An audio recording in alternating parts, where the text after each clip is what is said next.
GMP 성경 이야기 가족 여러분 안녕하십니까? 하나님은 사랑이시라는 관점에서 안교교과를 해설하는 GMP 안교교과 해설의 김기용 목사입니다. 이번 주는 제12과 성경적 세계관에 대해서 공부하도록 하겠습니다. 연구 범위는 누가복음 2장, 마태복음 4장, 고린도전서 6장, 시편 23편, 사도행전 8장과 요한일서 3장입니다. 기억절은 데살로니가전서 5장 23절입니다. 평강의 하나님이 친히 너희를 온전히 거룩하게 하시고 또 너희의 온 영과 혼과 몸이 우리 주 예수 그리스도께서 강림하실 때에 흠없게 보존되기를 원하노라. 먼저 각 요일별 주요 질문들에 대한 답을 먼저 살펴보도록 하겠습니다. 일요일 예수님의 모본 누가복음 2장 52절을 읽어보라. 이 구절은 예수님께서 성장하신 네 가지 영역을 어떻게 설명하고 있는가?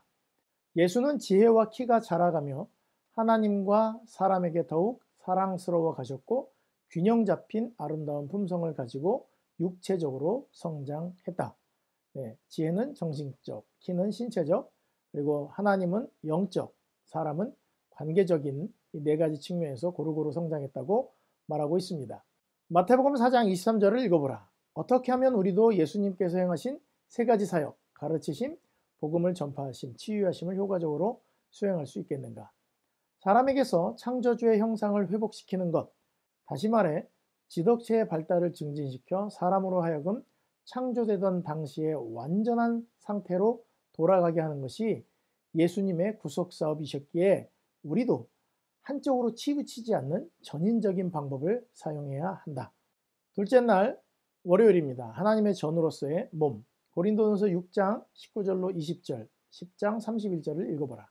우리의 몸이 하나님의 전 그리고 성령의 전이라는 사실을 제대로 이해하게 된다면 우리의 생활 방식에 어떤 긍정적인 변화가 일어나겠는가?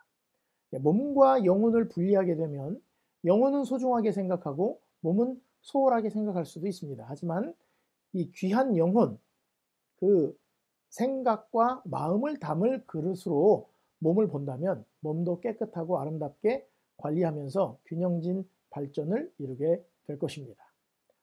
화요일 그리스도의 마음 고린도전서 2장 16절, 시편 24편 3절 4절, 로마서 12장 2절, 빌립보서 4장 8절, 골로새서 3장 2절을 읽어보라.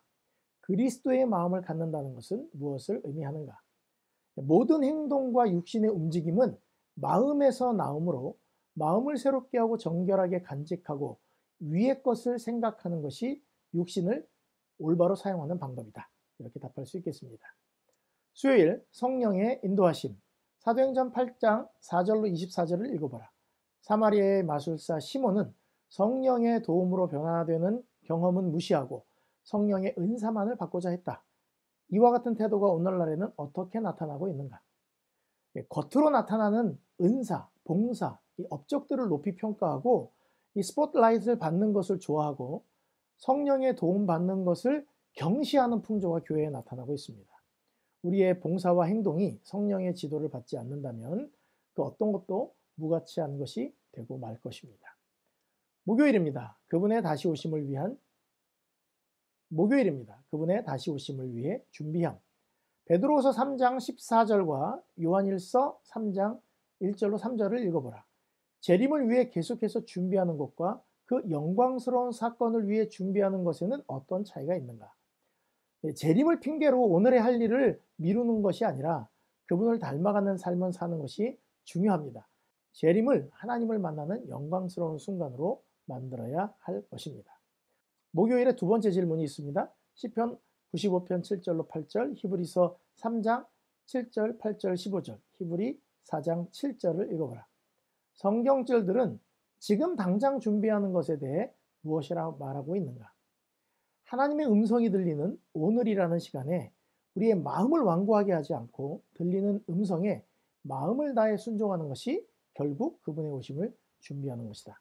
이렇게 말할 수 있겠습니다. 이제 요일별로 우리가 생각해 볼 것들을 하나씩 살펴보겠습니다. 자, 먼저 안식일 오후입니다. 월터 윙크라고 하는 학자가 세계관이라는 것에 대해서 이렇게 정의했습니다. 이번 주제가 성경적 세계관이잖아요. 뭐에 대한 세계관을 이야기하는 것인가? 세계관이라는 말은 한 사람이 어떤 사물들에 대하여 갖고 있는 기본적 신념들의 포괄적인 틀이다. 이렇게 얘기를 했어요. 그런데 이 한 사람의 생각이 두 사람, 세 사람 모이게 되면 사회 전반적인 사상으로 흐르게 됩니다. 그래서 사단은 각 개인의 생각을 장악함으로 온 세계를 자신이 원하는 대로 생각하게 하고 그와 다른 생각을 가진 사람들을 이상하게 만들어서 다수의 생각에 동조하게 해서 이 세상을 지금 잠식해 가고 있습니다. 아우, 많은 사람들이 이렇게 믿는다는 게 이게 틀린다는 게 말이 돼? 이런 거 말이죠. 그래서 영혼불멸, 그리고 일요일 성수 같은 것들이 세계적인 상식이 되어버렸습니다. 그래서 진리와 상관없이 사람들의 생각을 장악함으로 이 세상에 진리가 아닌 것이 진리처럼 느끼게 되고 있다는 것입니다. 자, 옛날부터 다수가 진리가 아니라는 것은 역사적으로 많이 알고 있죠. 지구가 둥글다는 것은 이상한 일이었어요. 다 지구는 내만하고 끝으로 가면 낭떠러지가 있다. 그렇게 알고 있었죠. 그런데 막상 과학이 발달돼서 살펴보니까 지구가 둥글다는 것이 이상한 학설이 아니었다는 것이죠. 또 거미 다리가 6개라고 그렇게 다 모두가 믿고 있었는데 간단했어요. 학자가 세보니까 8개예요. 그래서 8개라고 했습니다. 그러니까 옛날에 그렇게 모두가 생각했다 할지라도 나중에 진리가 아니라는 것이 밝혀질 수도 있다는 것입니다. 우리 교과에서는 이렇게 얘기합니다. 사단은 영혼불멸설과 일요일의 신성함이라는 두 가지 큰 잘못을 이용해 백성들을 속일 것이다. 지금 그렇게 우리가 많이 보고 있죠. 영혼불멸설은 강신술의 토대를 마련하고 일요일 성수는 로마와 공감의 유대를 형성한다. 네. 이 각시대 대장터에 있는 말씀을 보면 이 두 가지가 아주 이 기독교를 잠식하고 있는 세계관을 망가뜨리고 있는 잘못된 개념이라는 것입니다. 이렇게 세계가 움직이고 있는 가운데 하나님께서는 하나님의 성경적 세계관을 우리 남은 백성들에게 주심으로 진리를 믿는 사람들로 하여금 이 사단의 생각에 대항하여 하나님의 뜻을 받드는 사람들로 우리를 불러주신 것입니다. 그러니까 우리들에게 이 풍조에 휩쓸리지 않고 옳은 것을 믿고 바른 세계관을 가지도록 우리한테 그 사명을 주셨다는 것입니다. 비록 많은 사람들이 그렇게 생각하고 있지만 이 하나님의 진리는 다윗과 골리앗의 싸움처럼 진리의 돌을 가진 하나님의 백성이 승리를 하게 될 것입니다. 그러기 위해서 우리는 진리의 조약돌, 우리가 지금 배우고 있는 인간과 죽음의 본질을 포함한 우리가 가진 모든 진리에 대한 믿음을 확고히 유지할 수 있도록 올바른 세계관을 가져야 할 것입니다. 자, 그러기 위해서 일요일 예수님의 모범은 상당히 중요한 것을 가르쳐 줍니다. 예수님은 영혼이 중요하다고 몸을 함부로 하시지 않았다는 것이죠. 육신적인 일을 소홀히 하지도 않았고 그의 몸을 어떻게 관리하셨는지를 성경에서 배울 수 있습니다. 자, 일요일 예수님의 모범 누가복음 2장 52절. 예수는 지혜와 키가 자라가며 하나님과 사람에게 더욱 사랑스러워 가시더라. 네. 이 예수님의 모범은 몸과 영혼에 대한 성경적 세계관이 어떤 것인지 이걸 가르쳐주고 있습니다.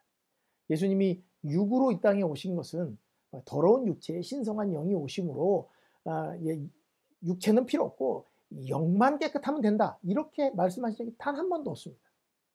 이 모든 것이 하나라는 거예요. 정신적, 신체적, 영적, 관계적. 이게 하나님과 사람들에게 사랑을 다 받으면서 정신적으로도 신체적으로도 완벽하게 자라나신 것입니다. 그것에 대해서 시대의 소망은 이렇게 이야기합니다. 그는 정신이 민첩하고 통찰력이 있었으며 나이에 비하여 생각이 깊고 지혜가 있었다. 자, 그러면 이건 정신적인 문제죠. 영적이라고 생각할 수 있습니다. 그러면서도 그의 품성에는 균형 잡힌 아름다움이 있었다.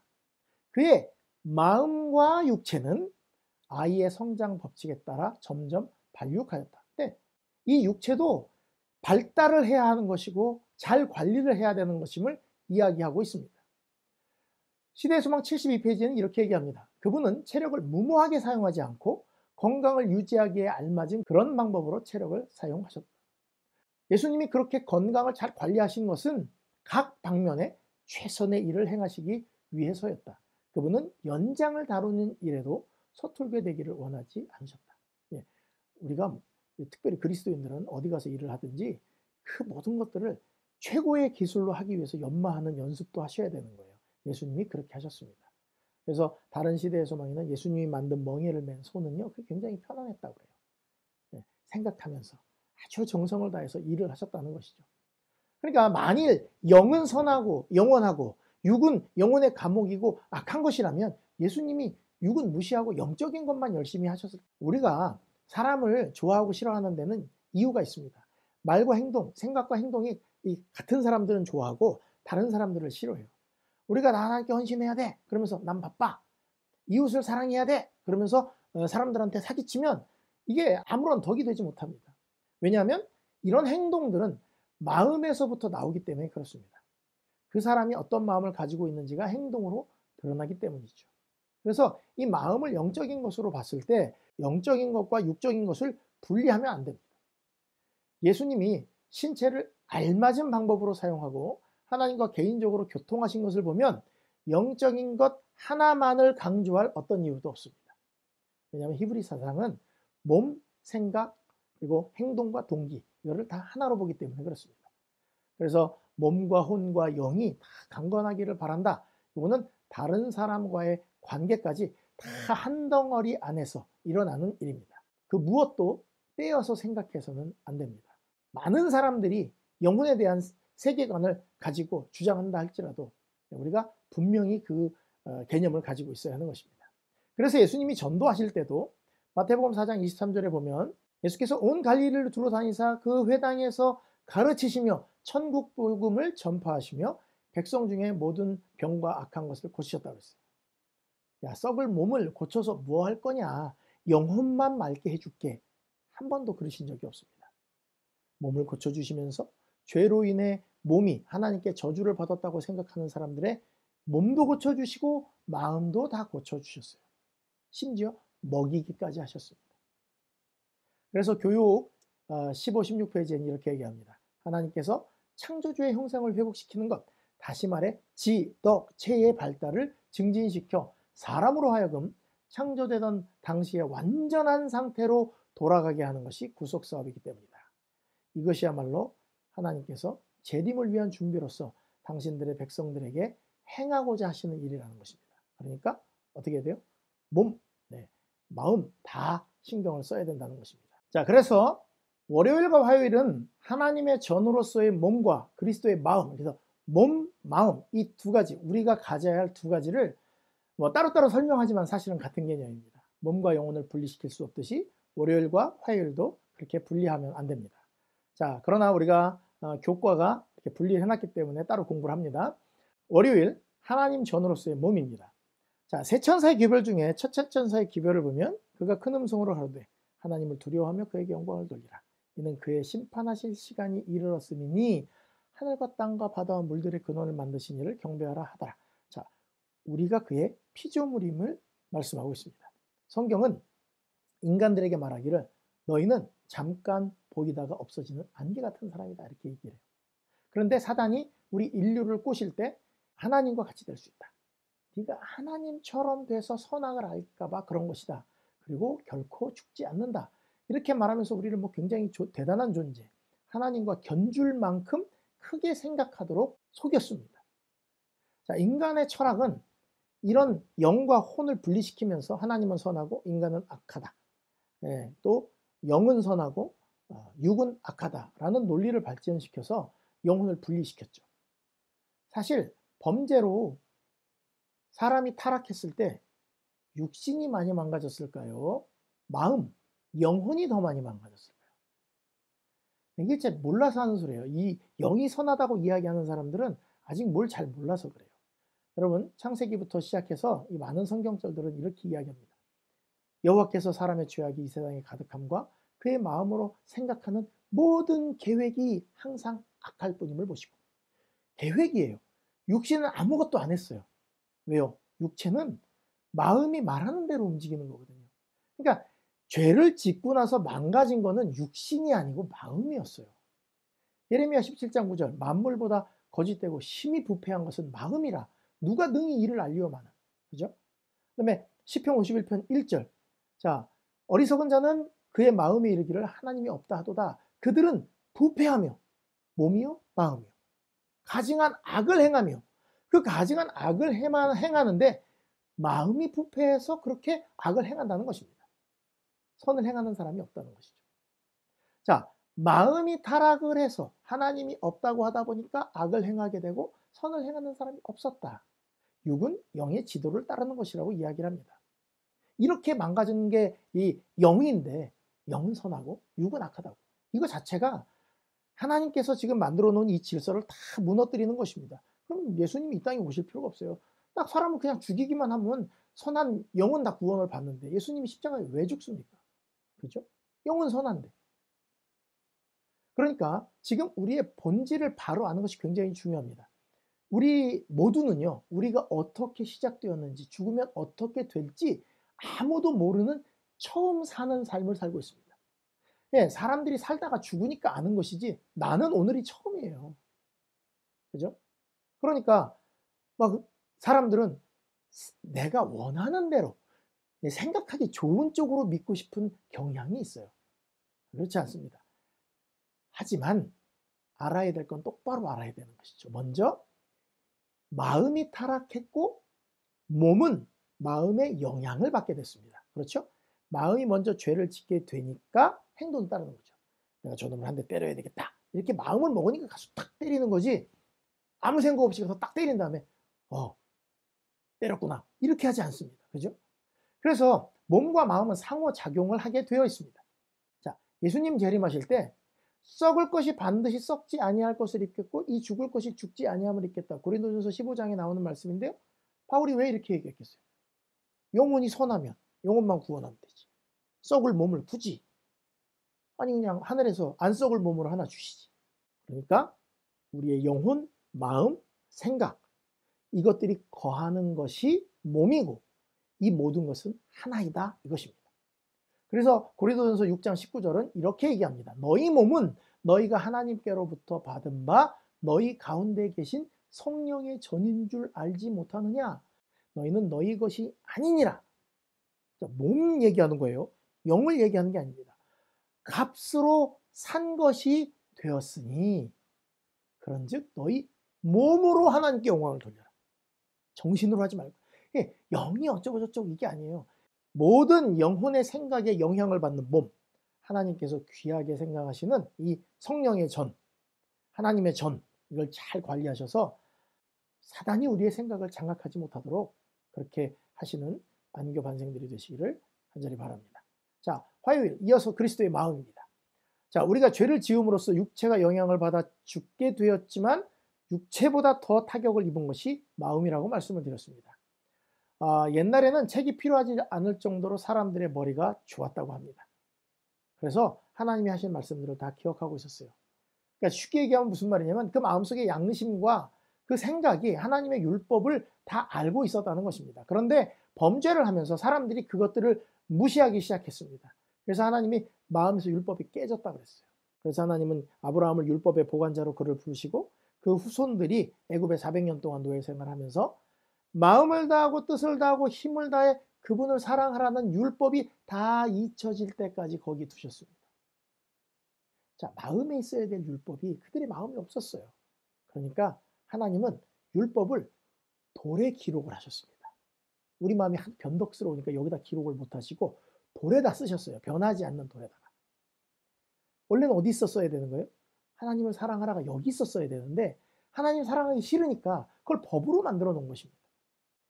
그래서 이 40년간의 훈련으로 이 율법을 마음에 기록하고 싶으셨던 하나님이 모세에게 그걸 계속 보여주시니까 모세가 유언을 하면서 이런 이야기를 합니다.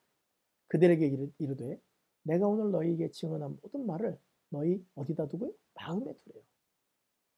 마음에 두고 너희 자녀에게 명령하여 이 율법의 모든 말씀을 지켜 행하게 하라. 원래 돌에 쓰여 있는 그 십계명을 이 마음에다 새기고 그래서 우리 그런 얘기 많이 하죠. 육의 신비, 돌 위에 있는 것을 육의 신비에 새긴다. 마음 비에 새긴다. 그 말이 그 뜻입니다. 그리고 율법의 모든 말씀을 뭐 하게 하라? 행하게 하라. 몸도 중요하고 마음도 중요해요. 이건 하나입니다. 뛸 수가 없는 것입니다. 십계명에 마음이 있어야 된다는 거예요.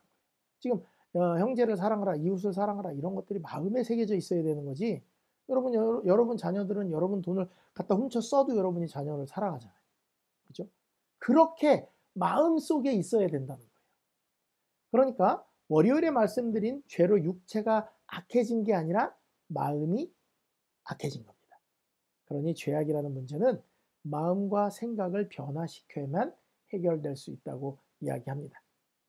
자, 그래서 예수님도 그런 얘기를 하셨어요. 속에서, 곧 사람의 마음에서 나오는 것은 악한 생각, 곧 음란, 도둑질, 살인, 간음, 탐욕, 악독과 속임과 음탕과 질투와 비방과 교만과 우매함이니. 여러분, 사람의 마음에서 나오는 악한 생각, 뭐 음란, 뭐 이건 생각이죠. 근데 뭐 행동으로 할 수도 있지만 음란은 생각이 여기 들면 몸이 움직이는 거예요. 근데 도둑질 생각입니까? 살인, 간음, 속임, 비방 이건 행동이거든요. 근데 이거는 다 그러니까 행동과 마음을 분리시키면 안 된다는 거예요. 이런 것들이 어디서 나온다고요? 마음에서 나온다고요. 그러니까 몸을 바꾸는 게 중요한 게 아니에요. 마음을 바꿔야 돼요. 막 도박 안 한다고 돌로 손을 찍어요. 그리고 이 손이 아파요. 그럼 잠깐 정신을 차리는데 요게 이제 좀 스물스물 낫게 되면은 이 손은 못 하니까 이제 오른손으로 이제 도박을 또 한다는 말이죠. 그러니까 예수님의 말씀은 행동을 바꾸기 위해서는 마음이 변해야 한다. 그래서 몸과 마음은 하나이기 때문에 마음이 변하면 몸도 같이 변하게 된다는 것입니다. 예수님의 마음은 그렇습니다. 고린도전서 2장 16절 누가 주의 마음을 알아서 주를 가르치겠냐. 그러나 우리가 그리스도의 마음을 가졌느니라. 여호와의 산에 오를 자 누구며 그의 거룩한 곳에 설 자가 누구인가. 손이 깨끗하며 마음이 청결하며 뜻을 허탄 데 두지 아니하며 거짓 맹세하지 아니하는 자로다. 그리고 너희 마음을 새롭게 함으로 변화를 받아서 하나님의 선하시고 기뻐하시고 온전하신 뜻이 무엇인지 분별하도록 해라. 자, 이런 성경절들이 뭐의 변화를 촉구하냐면 몸을 바꾸라 이렇게 얘기 안 하시고 마음을 바꾸라고 이야기를 하고 있습니다. 그러면서 위의 것을 생각하라고 이야기합니다. 위의 것, 땅의 것 생각하지 말라. 그러니까 마음이 청결하고 뜻을 허탄한 데 주지 않아야 되고 이 세대 사람들을 본받지 말고 말씀으로 마음을 새롭게 하여 마음의 변화를 받아서 하나님의 뜻을 분별하고 위의 것을 생각하면 너희들이 무엇이든지 참되고 무엇이든지 경건하고 무엇이든지 옳으며 무엇이든지 정결하며 무엇이든지 사랑받을 만하며 무엇이든지 칭찬받을 만하며 무슨 덕이 있든지 무슨 기름이 있든지 그것들을 생각하라. 생각하라는 마음이에요? 행동이에요? 네, 마음이에요. 여기를 변화시켜야 된다는 것입니다. 하나님의 목표가 있습니다. 또 주께서 이르시되 그날 후에 내가 이스라엘 집과 맺을 언약은 이것이니 내 법을 그들의 생각에 두고 그들의 마음에 이것을 기록하리라. 이걸 히브리서 8장과 10장에 2번 반복하셨어요. 하나님의 말씀, 하나님의 언약을 어디에? 우리 생각과 마음에 기록하신다는 것입니다. 예수님이 십자가로 우리에게 그분의 사랑을 보여주시고 뭘 바꾸게 하겠다는 거예요? 마음. 사람은요, 사랑받으면 편합니다. 가려뽑은 기별 1권에는 이렇게 얘기합니다. 우리들이 그리스도와 연합하게 될 때 그리스도의 정신을 갖게 된다. 그분의 율법이 마음에 들어와서 새겨지면 그분 정신으로 사는 것이다. 아, 율법을 마음에 새기면 그래서 그게 나도 모르게 하는 거 있잖아요. 자식을 보면 예쁘고 사랑스럽고 뭐든지 해주고 싶고 그죠? 하나님이 그런 분으로 내 마음속에 들어오게 되면 행동은 자연히 바뀐다는 것입니다. 남녀간도 그래요. 별로 꼴보기 싫다가 어느 순간 그 사람의 마음에 드는 면이 딱 생기잖아요. 그러면요. 부모가 뜯어 말려도 안 되고요. 집 나가라 그러면 진짜 나갑니다. 왜요? 사랑이 마음을 변화시키기 때문에 그렇습니다. 부모님을 사랑하는 자녀는 부모님의 가르침을 마음에 새기고 그렇게 행동하고 순종합니다. 순결함과 사랑이 품성을 빛나게 할 것이며 온유함과 진리가 생애를 주관하게 될 것이다. 얼굴 표정 자체도 변하게 된다. 이게 영과 육이 하나가 됐기 때문에 이 영향력이 몸으로 이렇게 비쳐나오는 거예요. 영이 선한데 누가 그걸 볼 수 있습니까? 아무도 못 보는데. 그럼 이 세상에서 아무렇게나 살아도 되죠. 육은 원래 악한 거니까. 그죠? 난 영은 선해요. 누굴 때리고 욕하고 하더라도 이건 내가 한 게 아니라 그러면 되죠. 그리스도께서 영혼 안에 거하실 때 변하게 하시는 능력을 발휘할 것이며 육이 변하는 것입니다. 그의 외모에도 마음속에 있는 화평과 기쁨을 증거하는 모습이 떠오를 것이다. 매일 하나님 앞에 굴복하고 매일 자기 자신에 대해 죽고 매일 결심하며 매일 믿음으로 예수님께 순종하기로 선택하심으로 우리의 삶에 이런 변화를 한번 체험해 보시기를 간절히 바랍니다. 자, 수요일은 성령의 인도하심입니다. 그래서 이 몸, 마음 요거를 연결하고 변화시키는 성령의 인도하심을 수요일 날 이야기하고 있습니다. 자, 마음의 변화로 성령의 전이신 우리 몸으로 하나님께 영광을 돌리는데 가장 중요한 것은 성령의 역사입니다. 성령을 바람과 같은 것이라고 예수님이 말씀하셨어요. 요한복음 3장 8절 바람이 임의로 불매 내가 그 소리를 들어도 어디서 와서 어디로 가는지 알지 못하나니 성령으로 난 사람도 다 그러하니라. 사단은 우리가 성령의 역사 속에 있는 것을 가장 싫어합니다. 그러니까 성령을 막 구하는 사람들한테는 헷갈리게 해요. 또 은사를 줍니다. 그래서 사람들은 이 은사에 대해서 또 이제 현혹돼 가지고 원래 성령은 항상 우리 마음에 역사하고 있었습니다. 여러분도 성령께서 지금 마음에 역사하고 계신가요? 그렇죠. 오늘도 내가 이렇게 해야지. 저렇게 해야지. 이 모든 결정이 성령의 지도를 받든지 사단의 지도를 받든지를 결정합니다. 그러니까 사단은 이 성령이 인도를 받고 있다는 것을 거짓으로 드러나게 하려고 애를 쓰는 것입니다. 은사를 통해서 그렇습니다. 너 성령 받았어? 그럼 방언할 줄 알아? 예언할 줄 알아? 병 고칠 줄 알아? 이런 겁니다. 그래서 일반 개신교 중에서 많은 개신교가 올바르게 신앙을 하고 있지만 그래도 이 방언을 굉장히 중요하게 생각하고 성령 받은 증거로 이야기하는 경우들이 좀 덜어 있습니다. 하지만 은사라고 하는 것은 모양으로 밖으로 나타났다고 해서 마음이 성령의 지배를 받는 것이 아닐 수도 있다는 것입니다. 자, 여러분 성령의 인도하심을 받고 싶으신 분들은 고린도 교회의 분쟁에 대해서 바울이 제시하는 원칙을 잘 살펴보시기 바랍니다. 자, 고린도전서 12장 4절부터 7절까지 이런 말씀이 있습니다.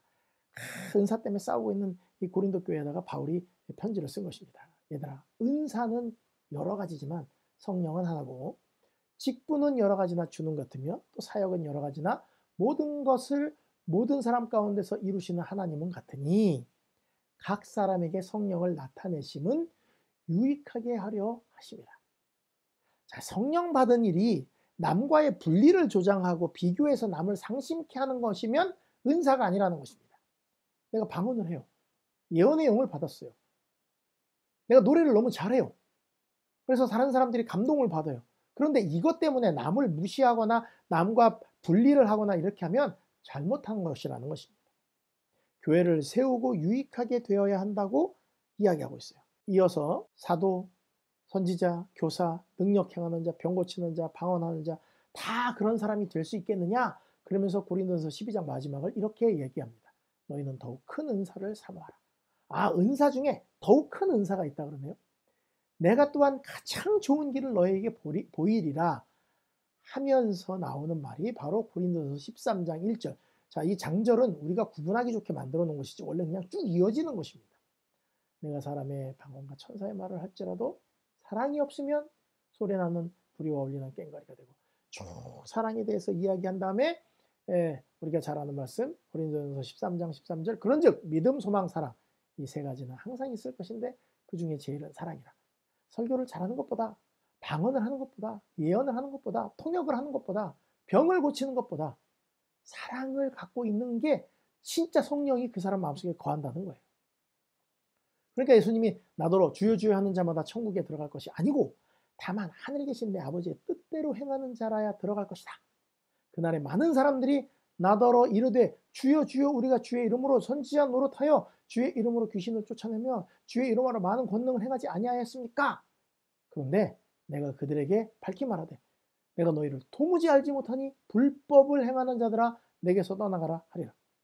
목사들이 앞에서 설교하고 막 유튜브 찍고 여러분 교과 막 이렇게 한다고 해서 훌륭한 게 아니라는 거예요. 여기 마음속에 사랑이 없으면 잘못하고 있다는 것이죠. 그러니까 이 사랑도 지금 뭐랑 관련된 거예요? 마음이랑 관련된 것이죠. 영이랑 관련된 것이죠. 네. 근데 그게 뭘로 드러나는 거예요? 육으로 드러나는 것입니다. 이런 세계관을 가져야 돼요. 이게 성경적 세계관입니다. 영과 육에 대한 성경적 세계관. 하나님의 성령이 우리의 매 순간을 지도하실 수 있도록 마음을 그분께 드려야 되는 거예요. 이렇게 성령의 지배를 받아서 예수의 모본을 따라 몸과 마음을 다 이렇게 따라가는 거, 요게 바로 재림을 준비하는 것이다 하면서 목요일이 이어집니다. 자, 목요일. 그분의 다시 오심을 위해 준비함. 여러분들은 기도하실 때 솔직하게 기도합니까? 아니면은 진짜 아버지랑 대화하듯이 그렇게 합니까? 저도 저를 잘 몰랐는데요. 어느 순간 기도하면서 보니까 하나님 앞에서 제가 위선을 떨고 있더라고요. 하나님 아버지, 오늘 저 사람이 되게 저 사람을 용서할 수 있도록 해주세요. 속에서는 용서를 안 하고 싶어요. 지금 뭐 하는 거예요? 하나님 앞에서 내가 되게 이렇게 의인인 척 이렇게 하는 거예요. 왜냐하면 목사인데 이렇게 기도해야지. 하나님 앞에서 내가 괜찮은 사람이잖아. 이렇게 하는 것이죠. 여러분 지금 파워포인트에 나와 있는 다윗의 기도를 한번 보시기 바랍니다. 다윗은요, 하나님 앞에서 엄청 솔직했습니다. 여러분들 이게 앞으로 그 시편을 읽으면서 다윗의 시를 보잖아요. 진짜 이렇게 기도해도 되나 싶을 정도로 다윗이 세게 기도하는 경우들을 가끔 봅니다. 자, 시편 6장 11절 쉬운 성경에 이렇게 얘기합니다. 내 모든 원수들이 두려워하기를 바라고 창피를 당한 후에 물러가기를 바랍니다. 이렇게 얘기해요. 여러분 우리 이렇게 기도할 수 있겠어요? 하나님, 나 저 사람 꼴보기 싫은데 아주 그냥 막 창피를 확 당하게 해주세요. 이렇게 기도하면 내가 하나님께 기도 응답을 받을 것 같습니까? 못 받을 것 같습니까? 못 받을 것 같으니까 그렇게 기도 안 합니다. 하나님 용서할 수 있게 해주세요. 근데 속으로는 꽁 하고 있단 말이죠. 시편 9편 2절 내가 주를 기뻐하고 즐거워하며 지존하신 주의 이름을 찬송하리니 내 원수들이 물러갈 때 주의 앞에서 넘어져 망함이니이다. 네, 악한 자들과 못된 자들의 팔을 꺾어주소서 이렇게 기도해요. 목사가 교회에서 어떤 사람들한테 어려움을 당했으면 하나님 저 사람들의 팔을 꺾어주십시오. 그들의 악행을 철저하게 찾아내서 무거운 책임을 물으시고 벌을 내려주십시오. 이렇게 기도한다면 말이 되겠냔 말이에요. 네? 목사가 잘못했다고 막 장로님들이 이렇게 기도하면 교회가 어떻게 되겠습니까? 여러분, 우리는 재림 성도인데 재림을 잘 안 기다립니다. 제가 왜 이런 말씀을 드리는지 아십니까? 하나님 앞에 기도할 때 위선 떤다고 말씀드렸죠? 재림 성도인데 재림을 잘 안 기다려요. 죄송합니다. 저만 그럴 수 있습니다. 재림이 그렇게 절박하거나 막 당장 왔으면 좋겠다는 생각이 별로 안 들어요. 그렇지 않습니까? 예배 마치고 막 일어나서 우리의 소망 불타오르네 막 이렇게 하는데 내 주님 오시리 확실히 오시리. 근데 막 진짜 기다리는 표정으로 하는 것 같아요. 아, 다 끝났다 그런 표정으로 하는 것 같아요. 참미는 부르는데 이 마음이 안 와요. 재림교인이라고 하는데 재림이 올 것처럼 살지도 않습니다. 재림이 없는 사람처럼 살죠. 그리고 말은 잘합니다. 예수님의 재림은 확실한 것이고 분명히 오실 것이다. 요한일서 3장에는 이렇게 얘기합니다. 보라, 아버지께서 어떠한 사랑을 우리에게 베푸사 하나님의 자녀라 일컬음을 받게 하셨는가. 우리가 그러하도다. 그러므로 세상이 우리를 알지 못함은 그를 알지 못함이라. 사랑하는 자들아, 우리가 지금은 하나님의 자녀라. 장래에 어떻게 될지는 아직 나타나지 아니하였으나 그가 나타나시면 우리가 그와 같을 줄을 아는 것은 그의 참모습 그대로 볼 것이기 때문이니 아직은 잘 모르지만 부족하기도 하고 계속 이렇게 살지는 뭐 어떻게 될지 잘 모르지만 우리가 그분의 모습을 좀 닮아가야 될 것이다. 이렇게 얘기하는 거예요. 주를 향하여 이 소망을 가진 자마다 그의 깨끗하심과 같이 자기를 깨끗하게 하느니라. 예수님 오실 때 우리가 그분이랑 좀 닮아야 되지 않겠느냐. 예수님의 성품이 깨끗하신데 우리도 좀 그래야 되지 않겠느냐 하시면서 그날이 오늘 지금이라는 것입니다. 자, 재림을 준비하는 것에 대해서 교과책에서는 이렇게 얘기합니다. 오늘 말씀 듣거든 뭐 하지 말라? 완악하게 하지 말라. 시편 95편 히브리 3장 7절로 8절 히브리 3장 15절 다 빨간 글씨로 써 있는 것입니다. 너희가 오늘 그 음성을 듣거든 마음을 완악하게 하지 말라. 이 이야기를 계속 반복해서 이야기를 합니다. 성경적 관점으로 볼 때 구원의 시간은 항상 오늘이라는 것입니다. 결코 내일은 없다는 거예요. 자, 그러니까 히브리 3장 13절에서는 이렇게 얘기합니다. 오직 오늘이라 일컫는 동안에 매일 피차 권면하여 너희 중에 누구든지 죄의 유혹으로 완고하게 되지 않도록 하라. 서로 용기 북돋아주고 같이 하자고 하고 그 사람이 굳어버리지 않도록 도와주라는 것입니다. 뒤에서 욕하지 말라고요. 저 인간은 이제 교회도 안 다니고 신앙도 없고 아주 세상에 빠졌구만. 돈을 너무 사랑하는구만. 이렇게 하지 말고 가서 좀 같이 가자. 이렇게 하라는 거예요. 그 요한일서 3장에 계속되는 말이 무슨 말이냐면 뭐 지금 뭐 특별한 회심의 경험이 있지 않는 한은 우리가 계속해서 지금 같은 사람으로 이렇게 머물러 있을 거야. 시간이 흐른다고 해서 뭐 저절로 마음의 변화가 일어나진 않을 거예요. 그런데 만약 누군가 은혜 안에서 계속 이렇게 성장하고 날마다 믿음으로 이렇게 전진하는 일을 하지 않으면 결국은 굳어지고 의구심 품게 되고 냉소적이고 심지어 믿음으로부터 돌아서게 될 것이다. 교과에서 이야기하고 있는 것입니다. 사단이 말하는 대로 나중에 또 기회가 있을 것이다. 이런 속임수에 넘어가지 않도록 이 성경적 세계관, 이 죽음에 대한 또 인간에 대한 세계관을 분명히 가져야 된다는 거예요. 오늘 주어진 삶을 성실하게 살아야 되는 것입니다. 아까 여러분 사단이 말하는 대로 또 다른 기회가 없을 것입니다. 이런 사단의 속임수에 넘어가지 않도록 오늘 우리에게 주어진 삶을 아주 성실하게 오늘밖에 없다는 것처럼 살아야 된다는 것입니다.